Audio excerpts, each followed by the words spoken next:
Bonjour à toutes, bonjour à tous et bienvenue à notre Histoire en tête, l'émission de la Société historique de Montréal. Alors, bonjour à tous. Ici Robert Comeau, historien à la Société historique de Montréal. Notre invité aujourd'hui est M. David Olivier, diplômé en sciences politiques et en histoire politique et constitutionnelle de l'Université Laval. Alors, bonjour David. Bonjour. Vous poursuivez actuellement une carrière dans l'administration Oui. publique québécoise. Et vous venez de faire paraître un ouvrage qui a pour titre « Penser le Québec au quotidien ». Il s'agit d'une analyse de l'engagement intellectuel de Gérard Bergeron entre 1956 et 1998.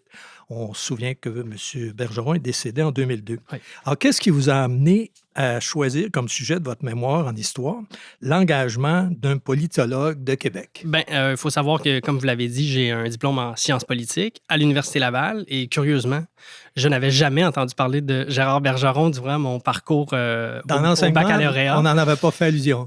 Écoutez, si ça a été le cas, je m'en rappelle pas. Donc, quand j'ai eu fini mon bac, j'ai consulté des professeurs du département et je leur ai expliqué un peu mes intérêts. Ils m'ont tout de suite dirigé en me disant que ça ressemblait plus à de l'histoire, ce que j'avais envie de faire. Donc, ils m'ont dirigé vers Martin Paquette, qui est devenu mon directeur de maîtrise. Et c'est Martin qui m'a orienté, aiguillé vers Bergeron. En entendant un peu ce que je lui disais, mes intérêts, il s'est dit que Bergeron pourrait être un sujet d'analyse intéressante. Alors, je me suis intéressé à lui et tout de suite, j'ai eu la piqûre. Je trouvais que son parcours, son profil, sa posture intellectuelle, déjà ressortait avec quelque chose de différent des autres. Donc, ça m'a intéressé. J'ai décidé de poursuivre dans cette voie-là. Quand on regarde les travaux de M. Bergeron, il y a des travaux plus théoriques, Ouais. il y a tous ses articles et il y a aussi des ouvrages d'histoire des idées. Ouais. Sur quoi vous travaillez? Je me suis concentré davantage sur sa production écrite dans les journaux. Donc, ses chroniques ou son passage vers le journaliste, disons, d'occasion, parce qu'il ne le faisait pas de façon comme un métier. Il le faisait par sentiment d'urgence. Et donc, c'est ces écrits qu'on pourrait dire mineurs auxquels je me suis intéressé, puisque, justement, ils étaient rythmés par l'actualité. Et c'est ce qui m'intéressait dans l'analyse de son profil intellectuel, son engagement intellectuel. C'est donc par là que ça devait passer et non beaucoup moins par ses essais au long cours, sa théorie. Quoique, bien sûr, je me suis quand même intéressé à ça en parallèle, mais aussi conjointement pour essayer de faire du sens de tout ça. Son engagement dans ses essais, c'est pas mineur. Moi, c'est ce que j'aime le plus. Oui. Mais c'est sûr que vous avez moins abordé ses ouvrages théoriques, comme sa thèse sur le fonctionnement de l'État, là, qui est publiée en France en 1975. De ce point de vue-là, on peut dire que c'est considéré comme publié une contribution majeure absolument. Au développement théorique en sciences politiques. Ouais. Puis je pense qu'il a publié 4 autres ouvrages qui portent plus sur la théorie, là, la pratique. Oui, absolument, oui. Mais vous, c'est les essais. Et c'est souvent ces articles du Devoir qui ont été repris dans deux livres chez Parti pris. Peut-être me rappeler. Oui, il me semble que c'est du duplessisme au johnsonisme, puis il y a eu ensuite une réédition augmentée qui allait jusqu'à l'époque de Bourassa. Puis il y a eu plusieurs autres essais qui rassemblaient ces écrits journalistiques. Moi, je ne me suis pas fié sur ces essais. Je suis vraiment allé puiser directement dans les articles. Donc, j'ai ressassé tous les journaux de l'époque auxquels je savais qu'il avait contribué. Et je suis allé chercher chacun des articles parce qu'ils ne sont pas tous dans ces essais. Il y en a qui sont absents. Il avait fait une sélection. Et c'est ça, il les avait peut-être un petit peu retapés aussi pour l'occasion. Il y avait des inédits aussi dans ces essais, mais je me suis vraiment concentré sur la matière brute. Donc, ces écrits journalistiques à l'époque où il les a écrits pour les mettre en contexte aussi avec l'environnement de ces... C'est combien d'articles du Devoir, par exemple? Moi, j'en ai recensé plus de 200. Mais sous toute réserve, parce que je me suis rendu compte, même à la fin de ma maîtrise, que j'en découvrais d'autres. Ah ouais, peut-être que j'en ai oublié, mais j'ai la prétention de croire que je l'ai quand même pas mal tous récupérés. Ouais. Et est-ce qu'il écrit dans d'autres revues ou d'autres journaux populaires? Il a écrit à une certaine époque, pendant peut-être 1 an, au magazine Maclean, qui est devenu le magazine de l'actualité. Donc, c'est son ancêtre. Il a écrit il a tenu une chronique mensuelle. Là, c'était quelque chose de plus régulier. Alors que dans Le Devoir, dans les autres journaux, quelques articles dans Le Soleil, dans la presse, très peu. Cité libre, à ma connaissance, aucun. une fois peut-être dans la revue dominicaine ou la revue Parti pris, mais vraiment plutôt, c'est vraiment Le Devoir qui était son, disons, C'est son... André Laurando qui l'avait invité, je crois. Oui, ben la petite anecdote, c'est qu'il l'aurait croisé dans un couloir de Radio-Canada alors qu'il faisait chacun une entrevue sur un sujet de relations internationales. Et Laurando lui avait dit, en le reconduisant chez lui, je pense, après l'émission, qu'il devrait mettre ça par écrit. Ou là, peut-être que je me trompe parce qu'il y a aussi une relation particulière avec Gérald Godin qui a fait la même chose pour mettre ses écrits sous forme d'essai par la suite. Donc, c'est vraiment ces deux personnes qui sont assez clés dans ce parcours que celui de Bergeron, parce que c'est eux qui ont finalement donné le coup d'envoi à la publicisation, la diffusion plus large de ses écrits journalistiques. OK. Est-ce que vous avez abordé un peu les essais qu'il a rédigés vers la fin de sa vie, plutôt même à la retraite, sur des penseurs comme son livre sur Garneau, Étienne Parent, Honoré Mercier, Ouais. Marchand? Il s'est plutôt tourné vers le passé, Ouais. après avoir s'est engagé pour l'avenir. Oui. Là, à la fin de sa vie, il s'intéresse plus au passé. Ouais. Ça, est-ce que vous avez tenu compte de ça dans votre En livre? fait, cette période-là de sa vie, qui est effectivement la fin de sa carrière et, disons, de son engagement public, ça apparaît comme une période où c'est plutôt un retour aux sources. C'est comme ça que je l'ai nommé dans le livre, parce qu'il s'intéresse aussi à des penseurs comme Tocqueville, Montesquieu, John Locke. Mais pour les penseurs québécois, moi, ce que j'en ai conclu, c'est qu'il se voyait, il se reconnaissait un peu dans ces personnages-là. Je dirais dans l'historien national, par exemple, Gros Garneau, Ouais.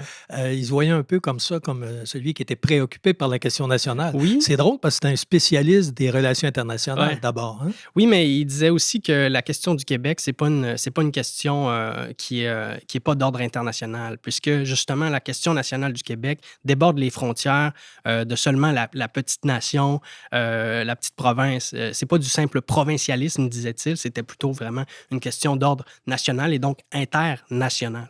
Est-ce qu'on peut dire qu'il était au début très préoccupé par l'avenir du Québec comme indépendantiste? Moi, j'ai lu ses premiers écrits, Ouais. là, le Canada français après 2 siècles de patience. Ouais. J'étais convaincu, vu que c'était publié chez Parti pris, qui était une maison d'édition Ouais. indépendantiste, que c'était un indépendantiste.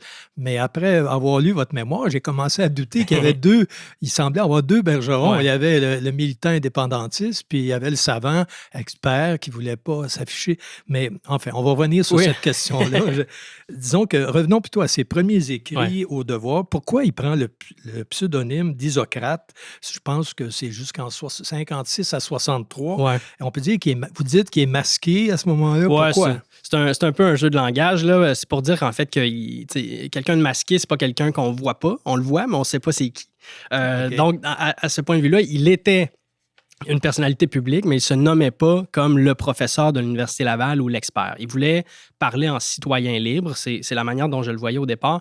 Il voulait pas non plus que sa prise de parole ait une influence sur, disons, sa carrière naissante à l'Université Laval. Il commençait en 50, donc ça faisait 6 ans. Quoi qu'il avait déjà sa permanence à ce moment-là. Donc, mais il a dit lui-même, c'est un peu une stratégie, une façon aussi de ne pas faire parler trop dans les officines de l'université.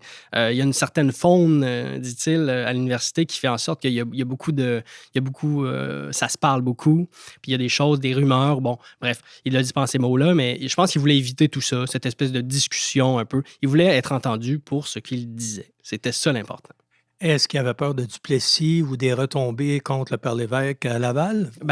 Il faut pas exclure cette possibilité-là. Je pense qu'il faut pas non plus donner trop d'importance à ça. Il faut quand même comprendre que même le contentieux entre le Père Lévesque et Duplessis à cette époque-là, c'était une joute politique. Bergeron s'est quand même engagé au sens où il a contesté le duplessisme. Il considérait que c'était un régime autocrate. Il a même flirté avec le terme dictature, là, mais je pense qu'il ne l'a jamais vraiment assumé jusqu'au bout. Tout ça pour dire que je pense qu'il y avait peut-être un risque pour le Père Lévesque et donc pour ses employés, ses étudiants et donc ses professeurs comme Bergeron. Mais je pense que surtout, l'idée, c'était, dans le pseudonyme, j'entends, parler librement. Et pas se faire assaillir par tous les commentaires concernant, oui, le professeur de l'Université Laval, on sait où il loge, faire les liens Il critiquait moins le Duplessis d'une certaine façon en disant qu'il n'était pas si fort que ça, le Duplessis, Exact. mais il critiquait le Parti Ouais, libéral beaucoup. en disant que le Parti libéral devait être plus agressif, Exact. plus interventionniste. Ouais. Donc, moi, j'étais convaincu qu'il était dans la gauche du Parti libéral puis qu'il était peut-être indépendantiste. Ça donnait cette impression-là. Ben, parce que- ouais, ben, dans les années 50, je ne sais pas si on peut parler d'indépendantisme, considérant Mais que le mouvement est autonomiste, en tout cas. Oui, oui, ben, certainement. Je pense qu'il n'a jamais voulu critiquer l'autonomisme en tant que tel. Il critiquait l'autonomisme duplessiste, qui est un autonomisme très négatif, qui n'était pas justement ouvert sur la modernisation, puis là, on peut débattre de ça, mais sur une modernisation politique de la province de Québec, et donc du rôle que pouvait jouer le Québec dans la Fédération canadienne. Pour lui, ça allait de soi que le Québec pouvait être autonome. À cette époque-là, l'autonomie, c'était pas quelque chose de négatif en soi. Contrairement à ce que Duplessis laissait entendre, il y avait une autonomie qui était très tournée vers finalement une forme de repli identitaire. Mais Bergeron, lui, pensait que par la reformation du Parti libéral à cette époque-là, il y avait une manière de le tourner puis d'engager les forces progressistes de l'époque qui n'étaient pas dans l'action politique, mais dans l'action sociale beaucoup plus, mais de les engager véritablement dans l'action politique pour moderniser l'État. Et là, il rejoint aussi le projet du Père Lévesque. Donc, je pense que tout ça fait du lien. C'est un réformiste, au fond. Oui, oui, Puis absolument. il croyait que l'avenir passait par le Parti libéral. Ça, vous le montrez bien. Dans Absolument, votre oui, oui. Je pense qu'il disait que ce parti-là était la clé. Puis on peut dire que ce qui va le rendre, en faire une vedette, puis il donner une certaine notoriété, c'est plus ses interventions dans le devoir, dans Ouais. l'actualité. Ouais. C'est comme ça. Et ces deux livres, je me souviens de les deux livres, le Duplessis au Johnsoniste, 56-66, Ouais. et puis l'édition augmentée, vous en avez parlé tantôt, du Duplessis à Trudeau et Bourassa, Oui, de c'est ça. 56 à 71. Je pense que ces ouvrages-là l'ont rendu populaire. Certainement. Mais en même temps, vous remarquez, on va y revenir tantôt, mais il n'est pas dans la mémoire collective comme d'autres. Ouais, Tu sais, c'est vrai. pas. À ce moment-là, il était très important, mais j'ai l'impression qu'après, il a évolué comme un expert. Et là, c'est le côté expert neutre, Ouais. non branché, comme vous dites, Ouais. qui prend la place. Hein? Il y a eu un changement de Je pense qu'effectivement, aujourd'hui, il est à peu près oublié. Je disais tout à l'heure que j'en avais jamais entendu parler avant d'aller en histoire, bien que j'aie fait le bac en Sciences Po. Ben, c'est un indice quand même qu'il n'est pas passé à l'histoire. Il y a deux raisons, à mon sens. Le fait, c'est justement, il y avait une posture qui n'était pas... militante. qui n'était pas militante, qui n'était pas sexy, si vous me permettez l'expression, pour certains. Donc, peut-être que ça a contribué à le mettre peut-être en marge dans les esprits. Il y a aussi le fait qu'il a été un théorisateur. Donc, il a été de longs moments à penser, à structurer sa pensée autour de la théorie. Donc, c'était aride pour certaines personnes. C'est pas quelque chose qui est facile d'approche. Donc, je pense pas que ça a contribué nécessairement à son succès non plus. Auprès de certains penseurs, bien sûr, qui a été très, très, très, très bien reçu. Mais lorsqu'il le retombait dans l'actualité pressante, ben, il le faisait à des moments, disons, particuliers. C'était pas tout le temps soutenu. C'était à des moments, là, à certaines périodes très, très intenses de politique, mais c'était pas non plus constamment, toutes les semaines, tous les mois. Je comprends que dans les nouvelles générations, il n'est pas dans la mémoire collective comme Léon Dion ou d'autres, Fernand Dumont Mm-hmm. ou d'autres. Mais pour les vieux boomers comme moi, là, son essai publié en 67 en France aux éditions du Seuil. Puis à l'époque, il n'y avait pas beaucoup de livres sur le Québec. Non. C'est un des premiers livres fort intéressants. Moi, je commençais ma carrière d'enseignant et ce livre-là qui s'appelait « Le Canada français après 2 siècles de patience ».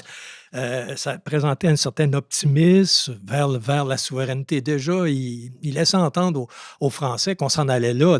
Et De Gaulle est venu exactement. L'histoire de ce livre-là est très intéressante. Il faudrait la faire peut-être de manière plus large, mais pour la petite histoire, ce livre-là a été commandé par les éditions du Seuil à Bergeron pour présenter le Québec aux Français en prévision d'Expo 67. Ah, il savait déjà. Oui, oui, absolument. Puis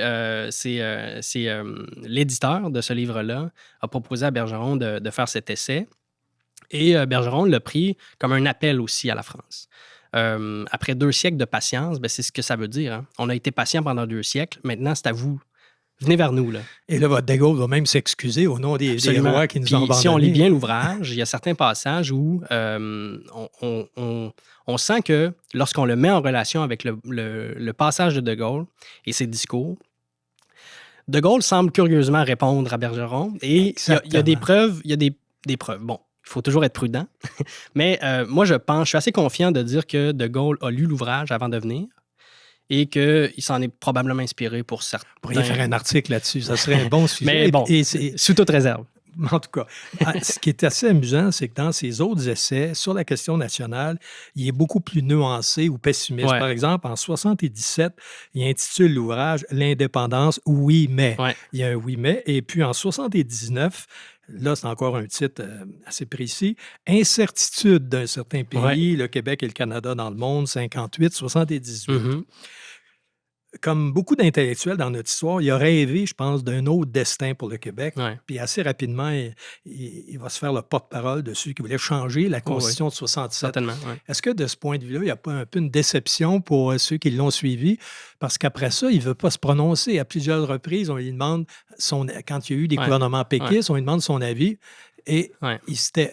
Pouvez-vous expliquer? Là, on va arriver un peu à sa posture, oui, en fait, comme savant ou comme expert. Bergeron, toujours, moi, je pense qu'il faut quand même retenir que Bergeron n'a jamais été clairement indépendantiste. Par contre, il a toujours flirté un peu avec l'idée en disant que c'est pas une idée saugrenue. Et loin de là, il l'a dit très tôt dans son engagement public. Et de cette façon-là, en disant qu'il n'était pas contre l'indépendance, il disait aussi... Mais je ne suis pas pour l'indépendance parce que s'il faut que l'indépendance se produise, il faut qu'elle soit voulue et il ne faut pas qu'elle rate. Donc ça, c'était un peu la prémisse de départ. C'est-à-dire que... Et là-dessus, il rejoint un peu un Laurando. Laurando passait un peu comme ça. André Laurando, j'entends. Il ne faut pas que l'indépendance soit faite par erreur, en quelque sorte. Il faut que ça soit... Soit on refait le fédéralisme pour donner plus de place au Québec, la place qui lui revient, soit on fait l'indépendance. Mais...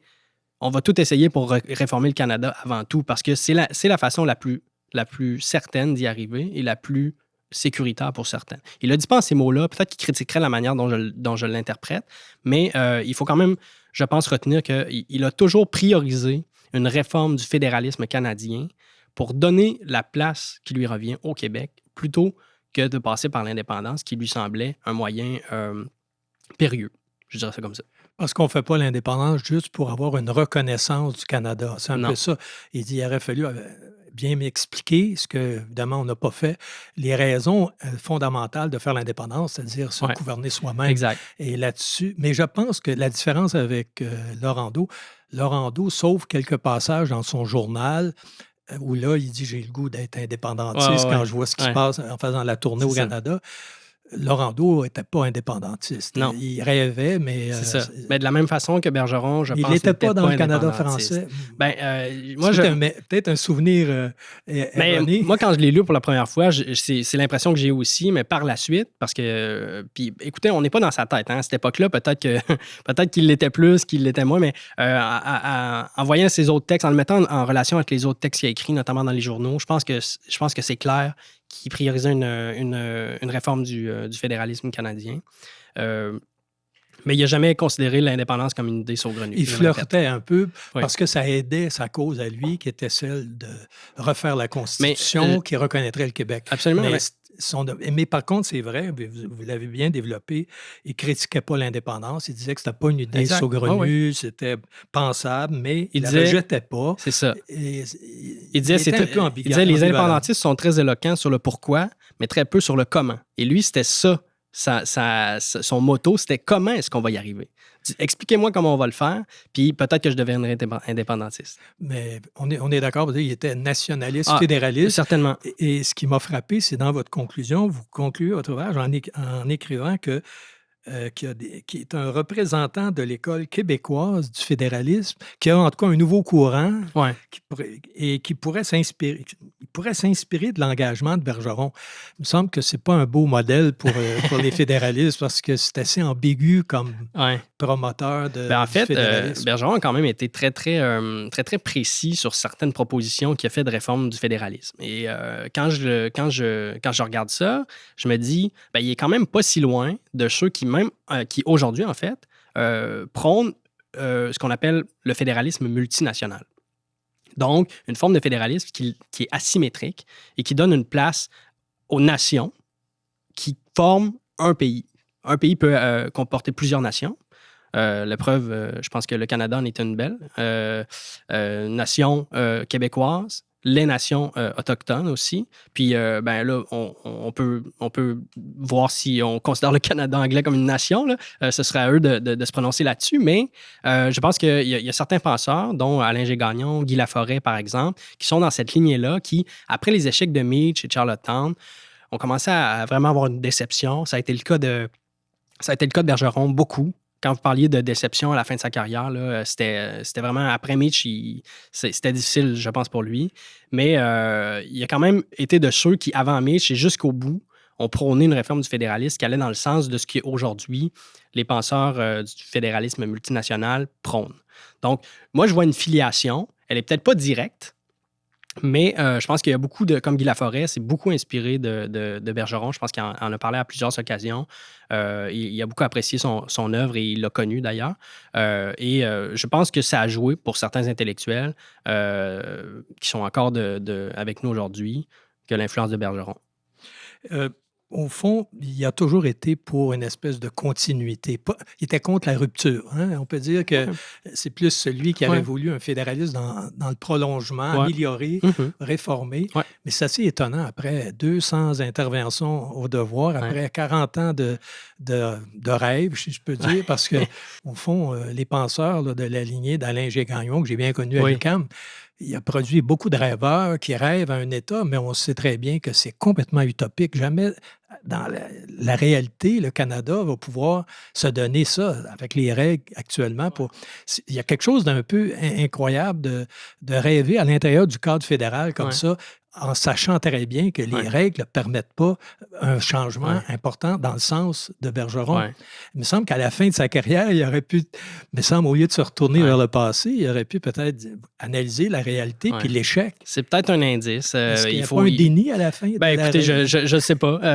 Effectivement, moi, je ne suis pas dans sa tête, mais comme il ne s'est pas prononcé directement là-dessus, je ne veux pas mettre des mots dans sa bouche. Mais effectivement, on pourrait voir ça comme un indice d'une déception profonde et peut-être éventuellement d'un refus de poursuivre dans ce qui... Tu sais, quand ça fait 40 ans que tu dis la même chose puis que finalement tu te rends compte que tu n'as pas été écouté, peut-être que la meilleure chose, c'est de se taire au final puis de passer à autre chose. C'est ça. À la fin, on voit qu'il se désintéresse et là, il va parler du passé. Le seul élément où là, je pense qu'il s'est commis à nouveau et de manière indirecte, c'est dans une lettre ouverte avec plusieurs autres intellectuels en 1998, avant le renvoi sur la sécession, qui allait juger finalement du droit du Québec à l'autodétermination.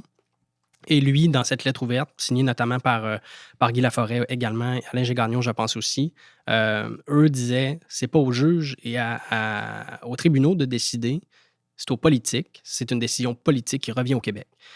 Ça, il a mis son nom, il a collé son nom à ça. Ça donne donc une légitimité à ce texte-là, certainement, mais aussi une dernière façon de dire ça reste la décision du Québec.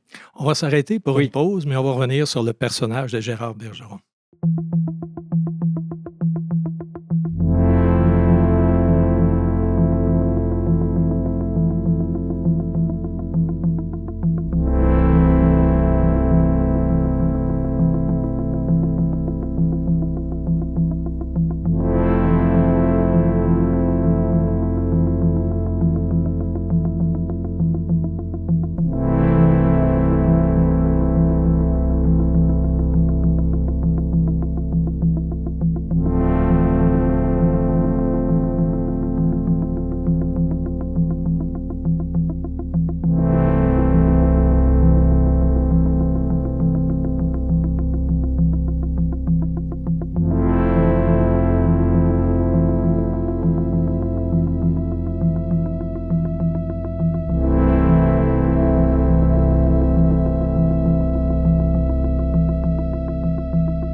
Alors, nous revenons à l'émission avec notre invité, David Olivier, qui nous parle de Gérard Bergeron.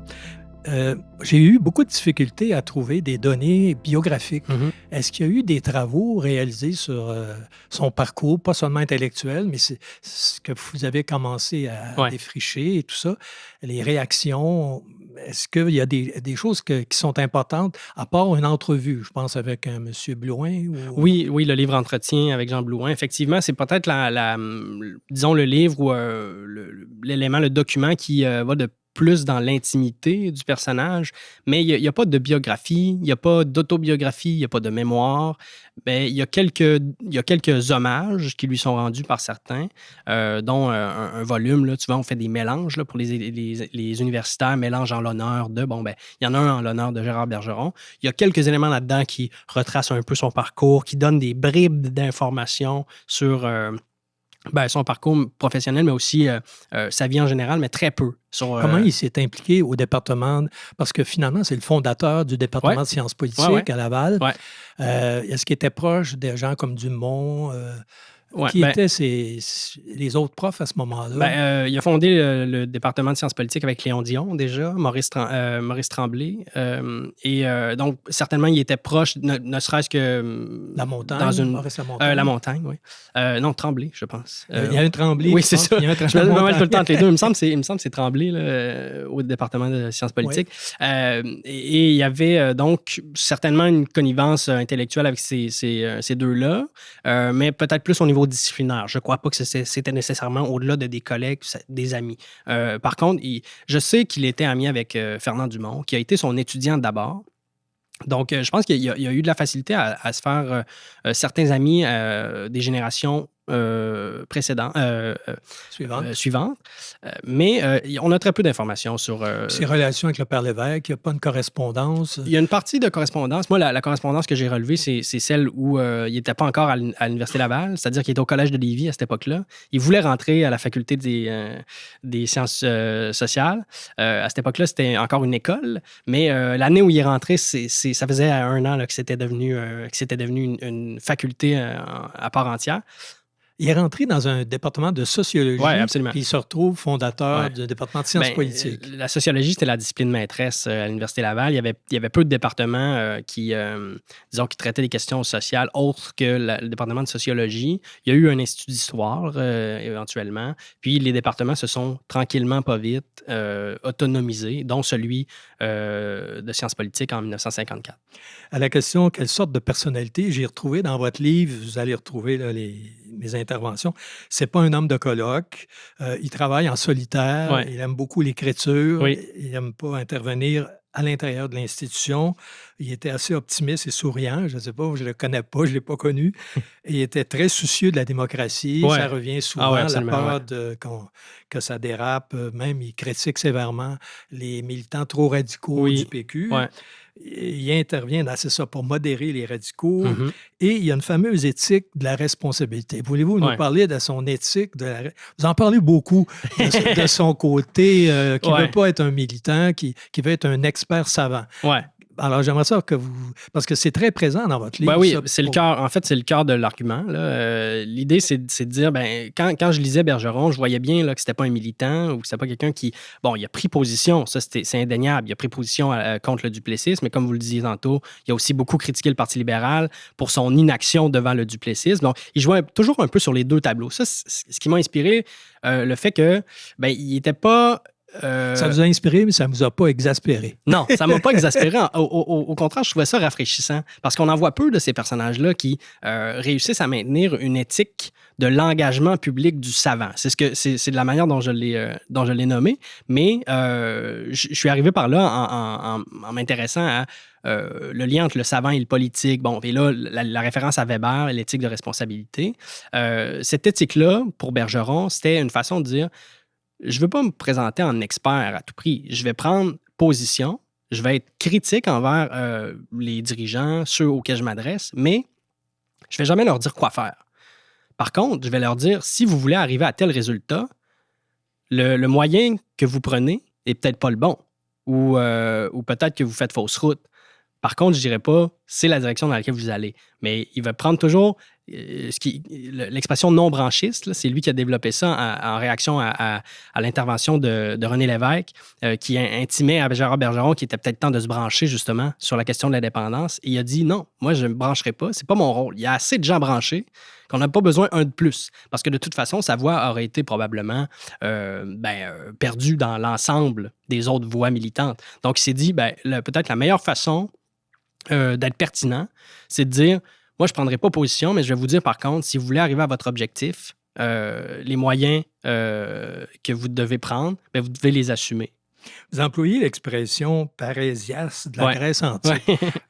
Qu'est-ce que ça veut dire exactement? Ça a l'air tiré par les cheveux. Hein? Je l'ai trouvé un petit peu... C'est un peu trop là-dessus. C'est une façon, en fait, d'imager son engagement. C'est une façon de dire que lui cherchait à dire la vérité, mais pas une vérité universelle. Il cherchait à dire la vérité du point de vue de la personne à qui il s'adresse. C'est-à-dire que, par exemple, il va interpeller Pierre-Éliott Trudeau à un moment donné. Il va lui dire, justement, assume tes idées, mais vas-y dans le bon sens. Parle pas du fédéralisme comme si c'était une valeur en soi. Le fédéralisme, ça se prouve par son fonctionnement correct et pas juste parce que c'est le fédéralisme qui est donc, c'est bon en soi. Prenez ça pour vous, puis finalement... Mais ce personnage de la Grèce antique, il a polémiqué avec Démosthène, il intervenait. Et ça me fait penser que d'un côté, il joue l'expert qui donne pas de conseils, qui donne pas de recettes, en tout cas qui laisse le politique au politique. Il étudie bien la machine, le fonctionnement de l'État, puis après ça, c'est en ce sens-là que sa contribution est importante. Mais on peut dire qu'en même temps, Bergeron s'est engagé comme citoyen inquiet sur la place publique. Donc, il y a les deux rôles. Et sur la place publique, là, il peut s'engager... Michel Foucault, dans votre livre, vous utilisez l'expression « inquiétude de l'actualité ». Il suit de très près l'actualité. Mais dans ces autres, c'est comme s'il y avait deux Bergerons. D'un côté, il dit « non, je ne me prononce pas, j'étudie le fonctionnement de l'État ». Puis en même temps, il intervient, mais sur la place publique, non pas comme expert. Là, c'est comme citoyen engagé. C'est la même personne, pourtant. Oui. En fait, c'est tout le... certains diraient le génie, d'autres diraient peut-être l'ambiguïté de Bergeron. Mais les deux n'auraient pas tort, parce que moi, je trouve que c'est assez génial d'être capable de penser à la fois sur un tableau très théorique, comme théorisateur, on y reviendra peut-être, mais... aussi de pouvoir s'impliquer très, très publiquement en défendant certaines idées, mais jamais non plus d'un point de vue doctrinaire. Je pense que c'est ça la clé, c'est de dire qu'il n'était jamais doctrinaire. Mais il y avait une idéologie quand même. C'est un fédéraliste qui avait des principes que le fédéralisme est le meilleur système pour la nation. C'est ça, mais qui n'en a pas. Et en ce sens-là, c'est ce qui fait de lui un intellectuel et non pas un expert. Il restait critique, il y avait des positions et des opinions, mais disons un peu moins tranchées que la majorité. J'ai regardé un peu la définition de parésias. Puis c'est quelqu'un qui dit tout sans réserve, ni ornement théorique, dire toute la vérité sans rien cacher. Alors ça, moi, ça me fait penser que c'était dans ces articles d'analyse politique qui étaient comme ça. Oui, en surtout. Théorie, ça ne s'appliquait pas dans ces ouvrages plus théoriques. Non, c'est ça. Je pense que quand il venait à la théorie, il restait vraiment dans son créneau. Il développait un langage très, très, très, très, très aride pour certains, mais qui voulait dire exactement ce que lui pensait. Puis il a critiqué beaucoup les termes qui étaient galvaudés, qui étaient devenus un peu, disons, c'est ça, qui avaient été galvaudés à force d'avoir été utilisé le mot pouvoir, entre autres, tout le monde parle de pouvoir, mais personne ne sait vraiment le définir. Lui, il essayait. Je ne veux pas critiquer Weber, là. Je sais que c'est vraiment la norme. Mais pourtant, il y a des experts au Québec qui, malgré le fait qu'ils ont été engagés, sont capables de dresser des constats d'experts qui sont défavorables à leur cause. Je pense à Pierre Drouilly, qui était un statisticien qui était très impliqué dans les mouvements indépendantistes, puis qui faisait des analyses très sévères et qui était considéré comme un professeur de sociaux en statistique à l'UQAM. Et il était capable de mener à la fois le travail d'expert, puis sans nier son engagement, mais être capable d'être critique. Moi, c'est plus dans ce sens-là que je voyais Bergeron plutôt que la séparation complète entre l'expertise et l'engagement. Je pense pas qu'il y ait une séparation complète. Au contraire, je pense qu'il a utilisé justement, et c'est la définition que j'en donne de l'intellectuel spécifique, parce que c'est une autre notion. Il y a le parésiaste, mais il y a l'intellectuel spécifique. Quelqu'un qui s'engage sur la place publique, mais en fonction de ses compétences spécifiques. Donc, Bergeron, je pense que son bagage théorique lui a permis d'analyser la société québécoise au moment où certains événements majeurs se produisaient. Et en ce sens-là, ça l'a aidé à porter un regard critique sur ces événements-là et donc à porter un jugement public et par la force des choses, interpeller les gens qui prenaient parti à ces situations. Dans votre livre concernant la personnalité de Gérard Bergeron, vous écrivez qu'il a toujours préféré le rôle d'analyste expert plutôt que d'être au cœur de l'action. Donc, c'est à l'opposé de l'homme d'action. Il préfère être l'observateur. Mais il était particulièrement intéressé par la question nationale, l'avenir du Québec. Et ça l'amenait quand même, d'une certaine façon, à intervenir sur des sujets d'actualité, donc de l'action. Et là, il est moins observateur qu'analyste. Et tout votre livre, c'est l'analyse à différentes périodes. En fait, il faut comprendre que par action, je pense qu'il faut surtout comprendre la politique active. Gérard Bergeron n'a jamais fait de politique active, il n'a jamais été dans un parti politique, s'est jamais présenté, jamais fait de course. Mais en même temps, on peut considérer qu'il était dans l'action d'une certaine manière par son analyse. Oui, bien sûr. Puis, oui, c'est ça. Et je pense que même dans le livre, j'en glisse un mot, mais l'action politique, ça peut aussi se faire par l'écrit. Donc, c'est une façon d'être dans l'action politique sans jamais verser complètement dans le militantisme ou dans la partisanerie au sens de appartenant à un parti politique. On va en parler comme savant un peu. Sa thèse en 65, est-ce que ça a changé son type d'intervention après 65? Je pense que oui. Peut-être pas de manière très, très claire pour tout le monde, mais je pense que oui. La théorie qu'il a développée, ça lui a permis d'avoir une vision globale, disons, holiste aussi, là, de ce qu'il considère comme étant l'État. Et pour lui, l'État, ça englobe la société civile dans les comportements de rétroaction aussi que la population envoie aux dirigeants, à la gouverne, comme il l'appelle.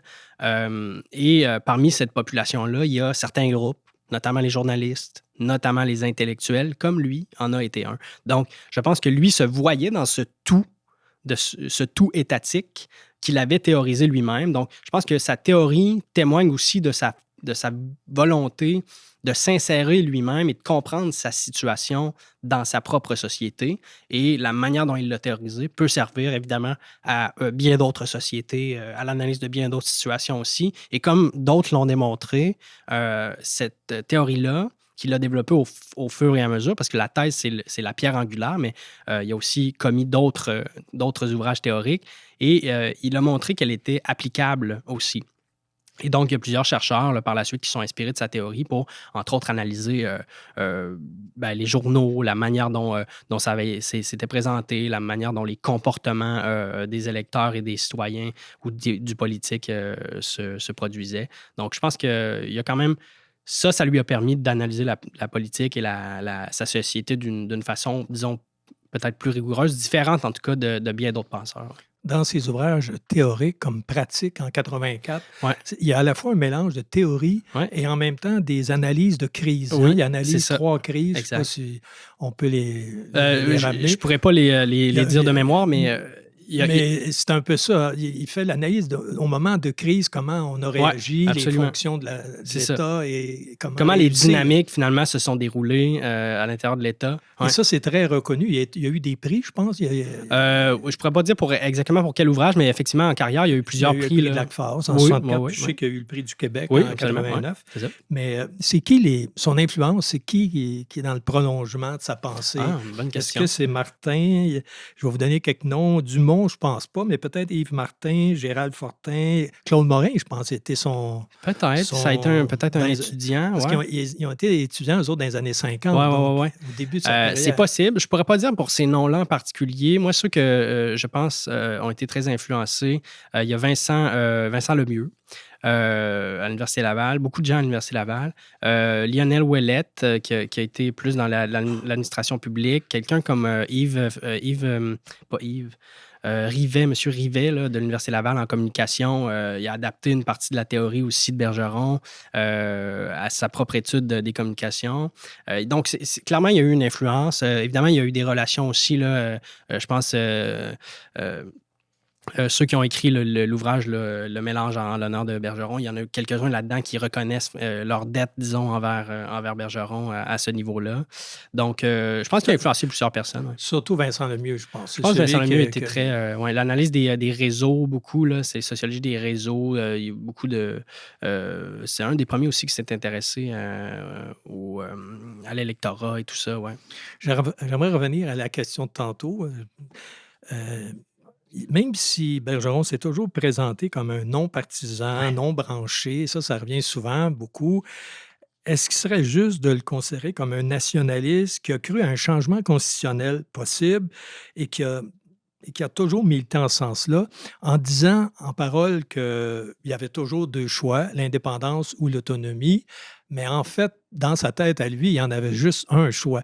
Parce que à chaque fois qu'il a pu, je dirais, un peu critiquer la voie indépendantiste, il l'a fait. Ouais.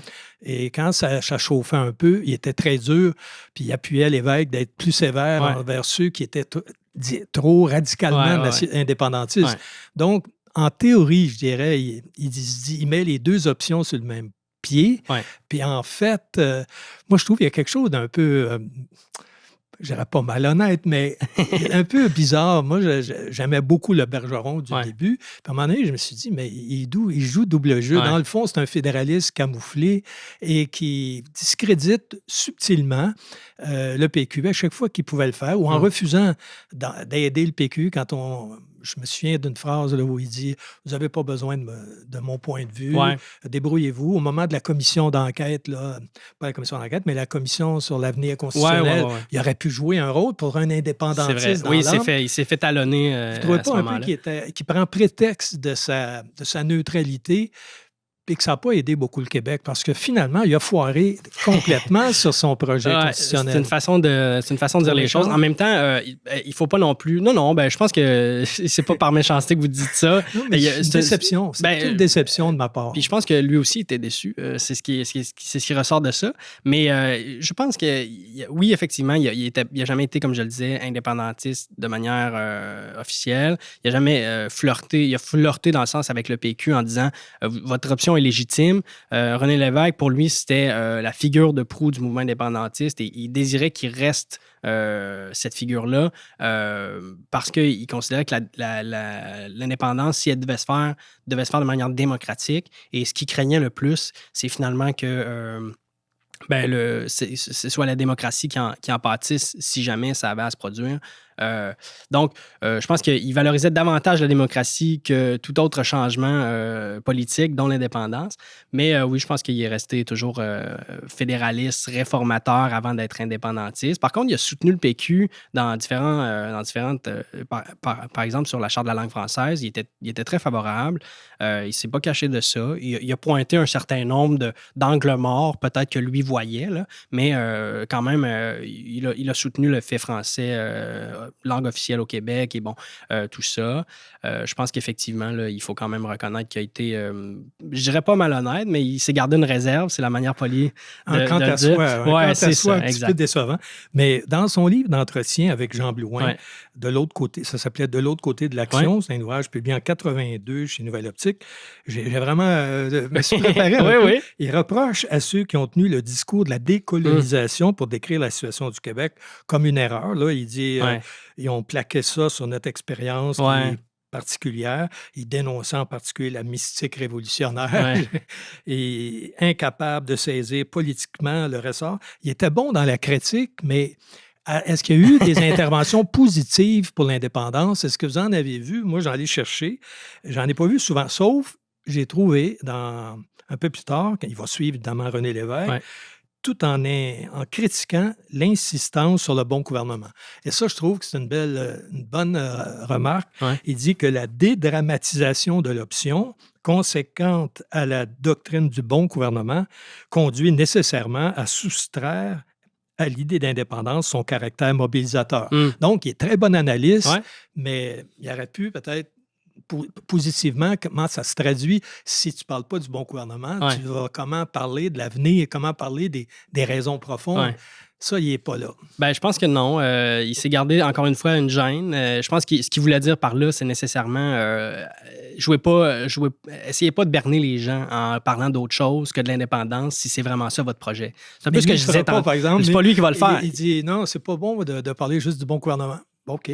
C'est ça. Ça, c'est tout Bergeron. Il pointe les éléments, comme je disais tantôt. Si vous voulez faire quelque chose, quel moyen vous allez utiliser? Ben, ce moyen-là, c'est pas nécessairement le bon. Point. Et d'ailleurs, dans son ouvrage, il a fait un ouvrage en 86, À nous autres, aide-mémoire politique pour le temps qui court. Là, j'ai dit là-dedans, il va y avoir sans doute des pistes. Ben, j'en ai pas vu. Il fait le constat de l'échec de l'indépendantisme, mais aussi l'échec de la réforme du fédéralisme. Là, je me dis, il devrait tirer une conclusion. Je dis ça parce que je viens de lire l'ouvrage de Claude Corbeau, Le destin du Québec. Puis la dernière partie, qui est l'appel à la lucidité, il dit, après tous ces échecs, il me semble qu'on devrait être lucide puis voir qu'il ne se réforme pas, le Canada. Il n'y en a pas de moyens. Puis là, il vise clairement l'école fédéraliste optimiste probablement, qui pense qu'un beau Canada multinational s'en vient, qui va nous tomber du ciel. Est-ce que c'est pas inciter les gens à rester dans le rêve et faire le contraire de ce qu'il dit, c'est-à-dire analyser la réalité? La réalité est pénible, est difficile, puis au moment où il constate l'échec, non seulement de l'indépendance, mais il décide de regarder ailleurs dans notre histoire passée.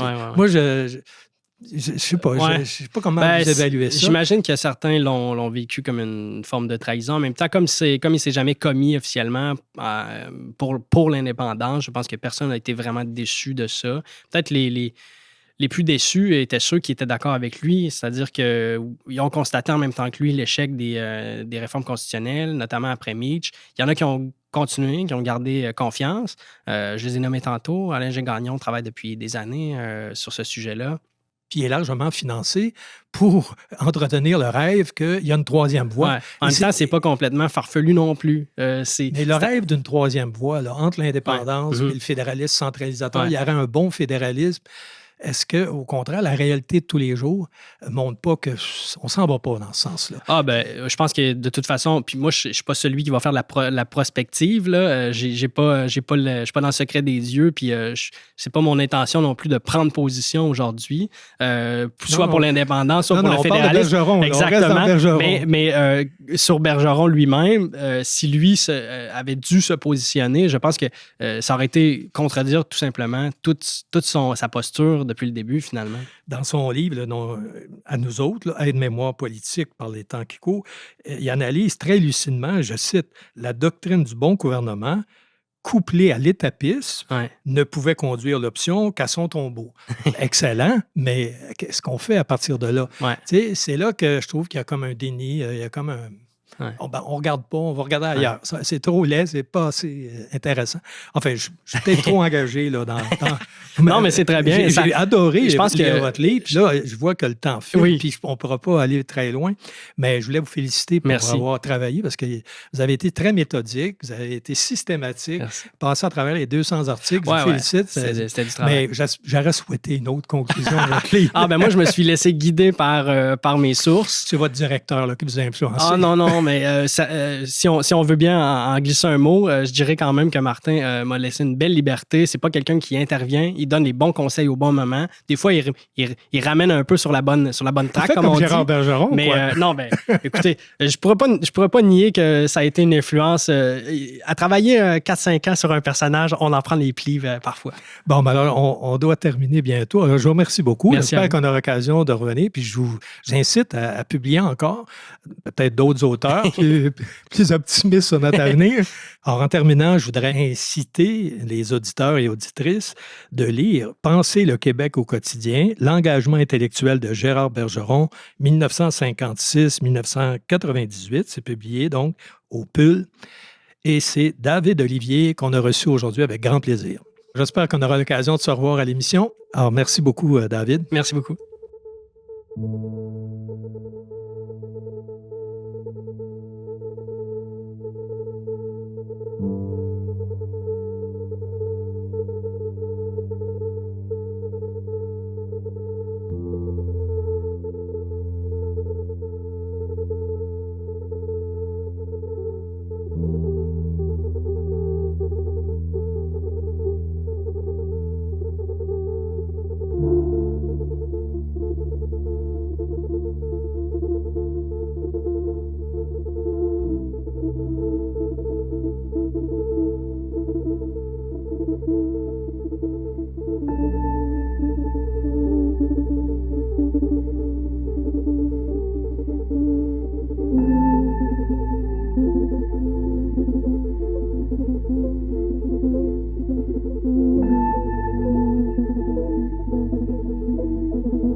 Nous en sommes maintenant à la fin de cette émission. Vous pourrez la retrouver sur le site de la Société historique de Montréal à l'onglet Émissions de radio ou sur notre chaîne YouTube. Nous vous invitons, si ce n'est déjà fait, à devenir membre de la Société historique de Montréal, ce qui nous permet de produire ces émissions. Alors, merci de nous avoir écoutés et à la prochaine.